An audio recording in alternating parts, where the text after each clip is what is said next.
Cerita novel Kaisar Penentang Langit. Selamat menyimak dan menikmati. Bab 2149-2151. Semua orang di wilayah kekaisaran berspekulasi. Dan Lin Yan menyadari sesuatu yang tidak biasa. Dia melihat ekspresi Gu Jiuji yang sedikit muram. Sepertinya perjalanan ke Lusan ini tidak biasa. Lei Su juga berbicara saat ini. Lin Yan juga mengangguk. Mereka masih berada di wilayah kekaisaran, dan keesokan harinya, mereka semua menuju ke Lusan. Gunung ini memang agak tidak biasa. Begitu Anda memasukinya, hati Anda akan terasa amat damai. Namun, ketika mereka memasuki gunung tersebut, mereka menemukan bahwa gunung tersebut sangat luas dan sebenarnya terletak di dalam reruntuhan kuno. Begitu mereka masuk, akan sulit untuk keluar dalam waktu singkat. Tetapi semua orang datang ke puncak utama Gunung Lusan. Di puncak gunung, Gu Jiuji berdiri di samping tebing. Badai bertiup, pakaiannya berkibar, dan Gu Jiuji memunggungi para praktisi ini. Hari ini, aku memintamu datang ke sini karena cahaya takdir dan reinkarnasi umat manusia. Kata Gu Jiuji. Mendengar ini, semua orang mengerutkan kening. Desir. Kemudian, beberapa angka jatuh. Orang-orang ini sebenarnya terlihat agak mirip dengan Gu Jiuji. Salah satu wanita memiliki sosok yang sangat anggun. Ada cahaya redup di dalam tubuhnya. Penampilannya sangatlah cantik. Dia mengenakan gaun berwarna biru kehijauan yang menutupi sekujur tubuhnya, namun tetap tidak dapat menyembunyikan aroma alami tubuhnya. Gadis dari seberang sana. Banyak praktisi tercengang saat menatap wanita ini. Bahkan kepala biara tua itu pun menatapnya dalam-dalam. Dia adalah cucu perempuanku, Gurui. Kata Gu Jiuji. Cucu dari orang berkuasa di seberang sana. Tidak heran aura ini begitu misterius. Aura di tubuhnya sungguh menakjubkan. Kekuatannya mungkin jauh lebih kuat dari Lin Yan, bukan? Aku tahu bahwa cahaya takdir dan reinkarnasi mungkin tidak bersamamu, tetapi tolong peringatkan murid-muridmu bahwa begitu mereka menemukan orang itu, mereka harus segera menyebarkan berita itu. Orang itu sangat berbahaya, kata Gurui. Bahaya, lepaskan auranya dan sengaja biarkan semua ras menargetkan ras manusia. Ucap Wan Juetian saat semua orang kebingungan. Gurui tertegun, lalu menatap Wan Juetian. Ada seseorang yang mengerti di sini. Praktisi manusia lainnya juga langsung mengerti. Selain itu, masih ada satu hal lagi. Malam ini, orang-orang kuat lain dari pihak lain akan datang ke sini, dan dendam dengan umat manusia juga akan diselesaikan di sini. Kata Gu Jiuji. Tuan Gu, bagaimana, ini akan diselesaikan? Seorang praktisi bertanya. Di Lusan, ada batu Tianyuan. Selama kamu menulis isi pertarungan di selembar kertas dan memasukkannya ke dalam batu, solusinya akan muncul di dalamnya. Kata Gu Jiuji. Piring batu Tianyuan benar-benar ada. Setelah mendengar ini, banyak praktisi langsung terkejut.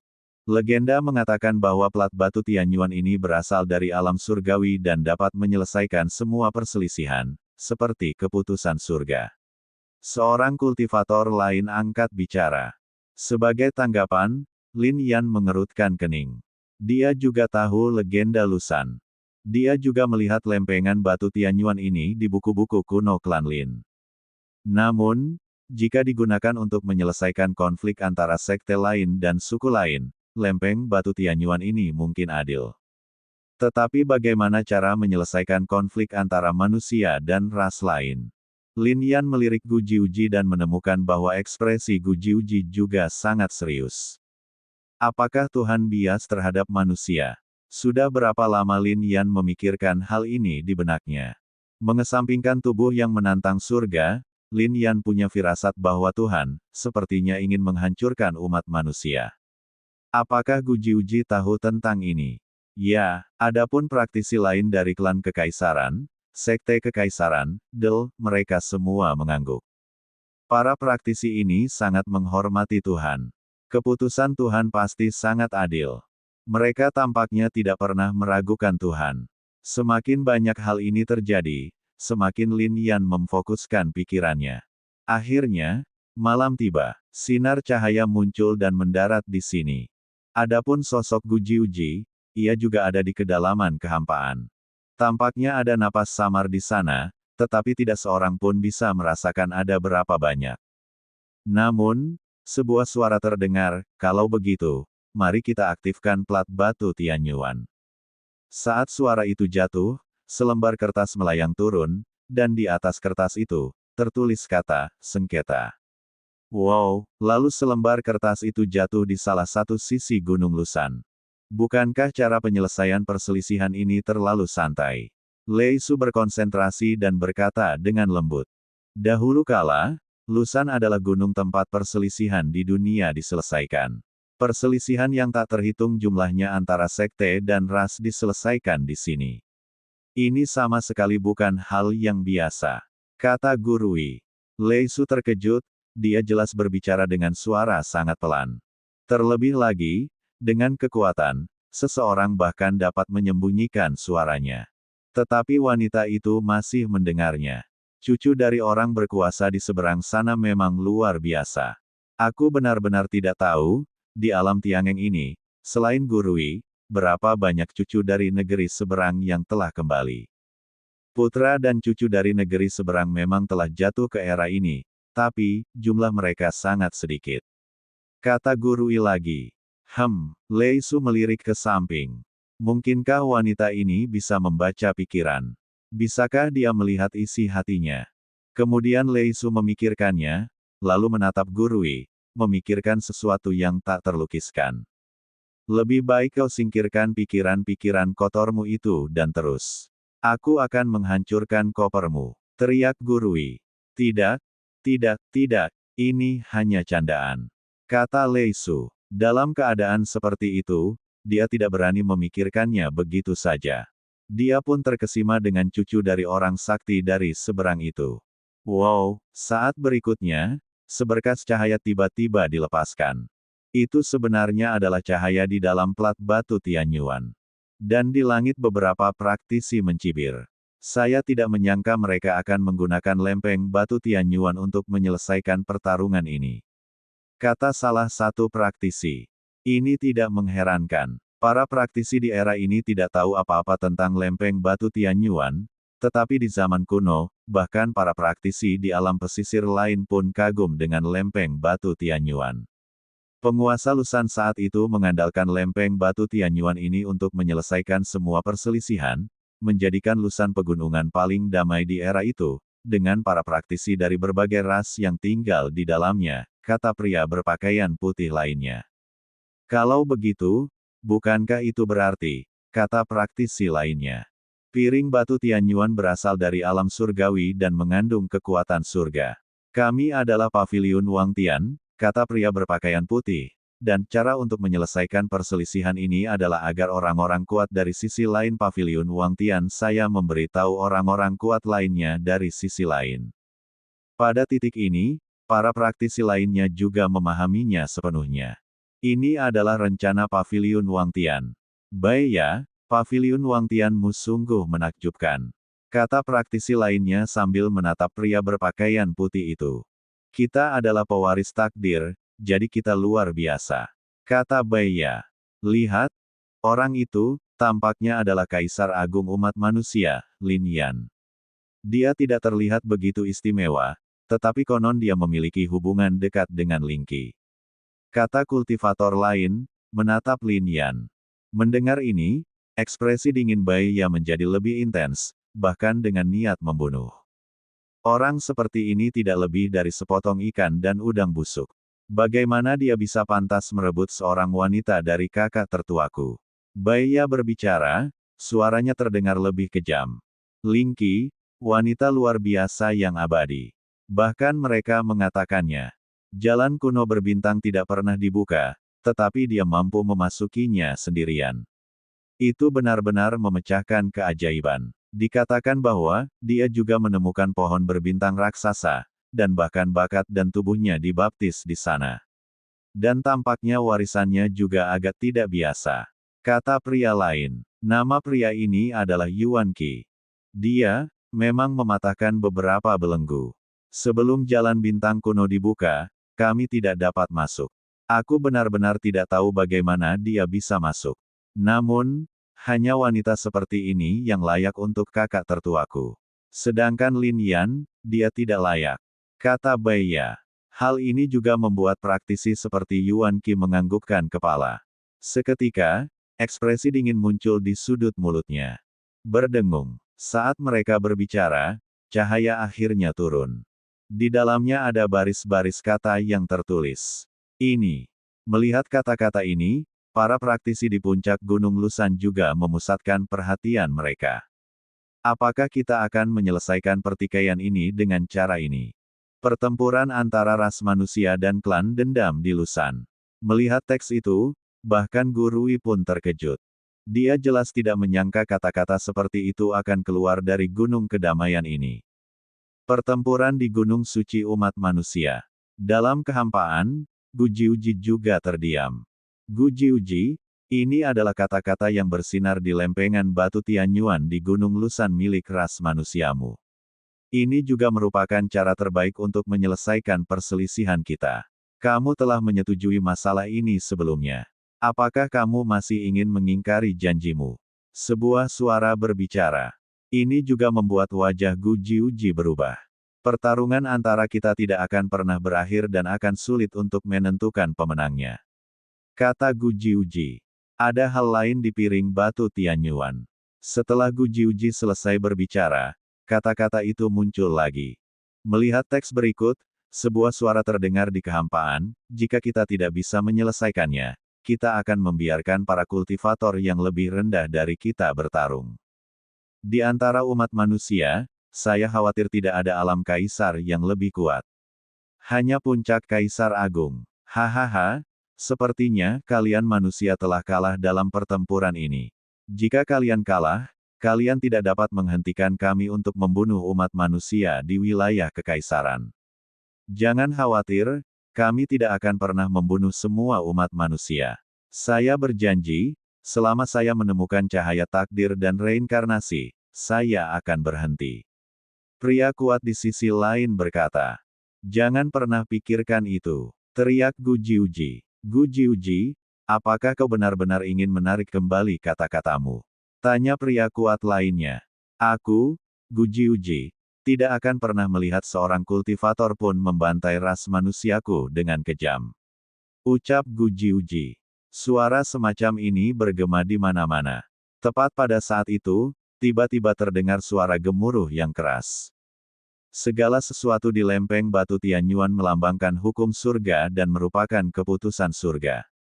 Apakah kamu tidak patuh? Kemudian, terdengar suara gemuruh.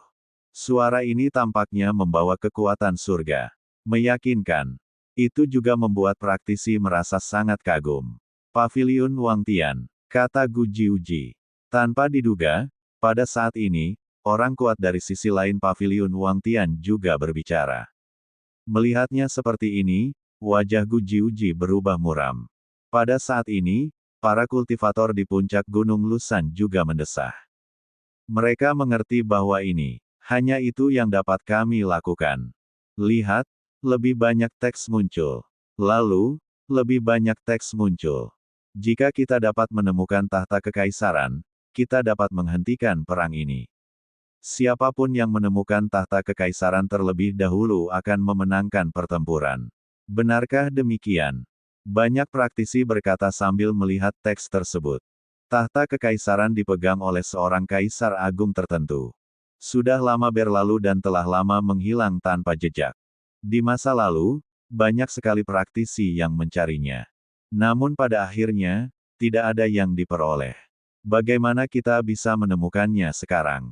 Ini omong kosong belaka. Tahta kekaisaran ini adalah sesuatu yang tidak dapat ditemukan sama sekali. Namun kemunculannya memberi orang secercah harapan. Gu Jiuji, semua orang di Paviliun Wangtian telah berbicara. Suara itu terdengar lagi di kehampaan. Setelah mendengar ini, Gu Jiuji mengerti bahwa dia harus setuju hari ini, apapun yang terjadi. Tuan Gu, setuju saja, kata seorang kultivator manusia. Mereka sangat kagum terhadap makhluk-makhluk kuat di sisi lain. Tapi bagaimanapun juga, aku tidak tahu harus menyebutnya apa, jadi aku hanya bisa mengatakan ini. Baiklah. Gu Jiuji menarik napas dalam-dalam. Paviliun Wangtian adalah kekuatan yang sangat kuat di dunia. Orang lain mungkin tidak tahu, tapi Gu Jiuji mengerti. Begitu kekuatan seperti itu campur tangan, segalanya akan berbeda. Karena ini teks, aktifkan plat batu Tianyuan. Kemudian seberkas cahaya jatuh dan mendarat langsung di plat batu Tianyuan. Di bawah sinar cahaya ini, kekuatan plat batu Tianyuan sepenuhnya menyelimuti Gunung Lusan dan langsung menerangi seluruh pegunungan Lusan. Sua, Swiss, Swiss. Terdengar suara, dan tiba-tiba muncul banyak praktisi dari berbagai kekuatan. Kau, pergilah ke pegunungan Lusan dan bertarunglah untuk merebut tahta kekaisaran. Sedangkan kau, tetaplah di sini dan lawanlah umat manusia. Sebuah suara terdengar di kehampaan. Para praktisi ini sangat aneh. Bahkan ketika Lin Yan berkonsentrasi, dia masih merasa sulit untuk melihat kekuatan mereka dengan jelas. Namun ada seorang kultivator yang auranya terpancar dari dirinya. Dia sebenarnya berada di puncak kaisar kuno. Tiba-tiba saja ada sosok yang terjatuh. Fan Yuan. Fan Yuan dari Paviliun Wangtian juga ada di sini. Selain aturan lempeng batu Tianyuan, pertempuran ini juga akan dipimpin oleh Paviliun Wangtian milikku. Apakah kalian keberatan? Sebuah suara terdengar di kehampaan. Itu adalah kultivator dari alam pantai lain Paviliun Wangtian yang berbicara. Paviliun Wangtian, kamu tidak pernah membantu orang menyelesaikan perselisihan, kan? Teriak Gu Jiuji. Dulu tidak ada, tetapi sekarang ada. Kenapa, kamu tidak setuju? Gu Jiuji, aku tahu kamu kuat, tetapi, kamu juga ditunjuk oleh surga. Kamu seharusnya tahu apa arti Paviliun Wangtianku bagimu, kan? Suara itu terdengar. Sisi lain dunia, diperintah oleh surga. Ini pulalah alasan mengapa para praktisi di seluruh dunia merasa kagum terhadap surga. Kaisar Agung, ditunjuk oleh surga. Dan hal ini bahkan lebih benar di sisi lain. Begitu Anda mencapai sisi lainnya, Anda dapat memasuki alam surga. Kekuatan surga sepenuhnya ditunjukkan pada titik ini. Tanpa persetujuan surga, tidak ada praktisi yang dapat mencapai tingkat pantai seberang. Kita ditunjuk oleh surga, tetapi juga dibatasi oleh surga. Bahkan seorang kultivator di alam seberang tidak dapat melawan surga. Kekuatan surga tidak keluar dengan mudah. Namun keberadaan Paviliun Wangtian adalah untuk bertindak atas nama surga. Bahkan seorang kultivator di alam pantai lain tidak akan pernah ingin menyinggung kekuatan seperti itu. Jika saya bisa bereinkarnasi, saya akan mengabaikan Paviliun Wangtian. Tetapi berapa banyak praktisi di dunia yang dapat mencapai tingkat itu? Sepanjang sejarah, hanya ada segelintir orang yang bereinkarnasi. Karena kamu tidak keberatan, pertempuran akan dimulai dalam setengah jam. Suara itu terdengar lagi. Dalam kehampaan, Gu Jiuji terdiam. Dia mengerti bahwa pertempuran ini hanya dapat dilakukan sesuai dengan apa yang tertulis di lempeng batu Tianyuan. Bahkan jika Paviliun Wangtian ingin menjadi wasit, apa yang dapat dilakukannya? Ini adalah perseteruan antar ras. Paviliun Wangtian tidak akan berani ikut campur, kan? Namun, saat melihat Fan Yuan, ekspresi Lin Yan menjadi dingin. Lin Yan, ini Lusan. Aku tidak akan membunuhmu, tapi, hari ini kau seharusnya tahu seberapa kuat Paviliun Wangtianku, kan? Fan Yuan juga fokus dan menatap Lin Yan, dengan seringai di wajahnya. Fan Yuan harus mati. Saat dia menyerang Ling Qi, nasib kultivator ini sudah hancur. Pertempuran hari ini menyangkut umat manusia. Karena ini adalah aturan yang tercantum di dalam plat batu Tianyuan, kita hanya bisa bertarung sesuai dengan aturan. Kata Gu Jiuji. Mendengar ini, semua orang memasang ekspresi serius di wajah mereka.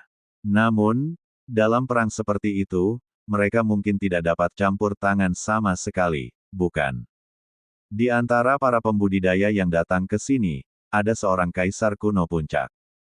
Siapa yang dapat menahan kekuatan seperti itu?